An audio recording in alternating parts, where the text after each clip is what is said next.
we study our faith, but the study of our faith ends in our catechism when we were children. We learn many other things that perhaps will make us doubt of our faith, but we grow in the knowledge of many, many other things, and we don't grow in the knowledge of our faith or the history of our church.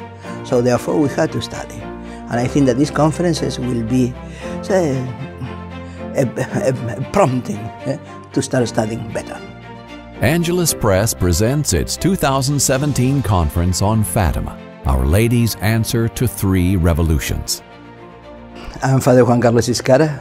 I was born in Argentina many, many years ago. I was ordained in 1996 by the Archbishop in the seminary in Argentina, and I have been most of my priestly life teaching at the seminary in Winona first, and then now in Virginia. This year I had two conferences, one on Luther and the other on Freemasonry. The one on Luther, I tried to focus on the person behind the Protestant rebellion, how the Protestant rebellion, what were the characteristics of the person that brought about this rebellion.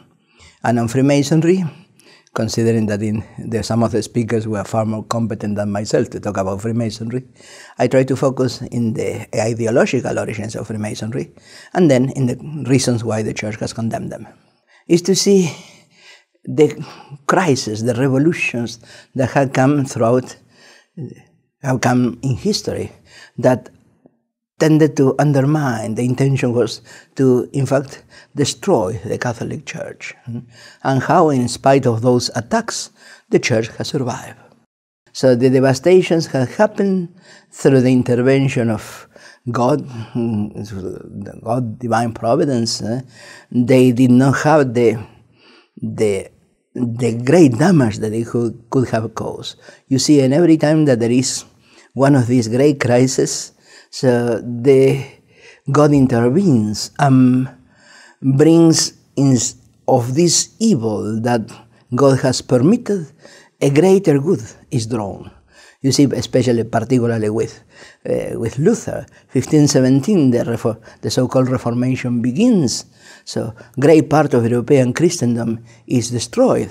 But in 1519, so Cortés lands in Mexico, and a new continent is open for the conversion, for the evangelization.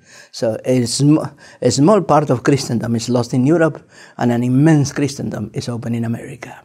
There is an ongoing attack, a satanic attack against the Church.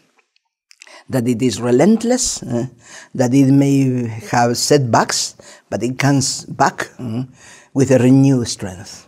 And therefore we have to be prepared. Once a crisis has passed, it does not mean that everything is going to be easy afterwards. A new attack will come. So, and therefore, to understand the succession of attacks, to understand the forces that are arranged against the Church, and to understand that the only way of resisting is our fidelity to the tradition of the Church. Certainly, when we look at the news, the whole world seems to be arrayed against us. But then you can hear and you see people who have your same ideas, who are in the same combat, who are trying to make the same efforts in their lives. So, and here you see them close. You are not alone in your little corner of America, but there is other people who is doing the same. To learn more about this and other talks, go to angeluspress.org/Fatima.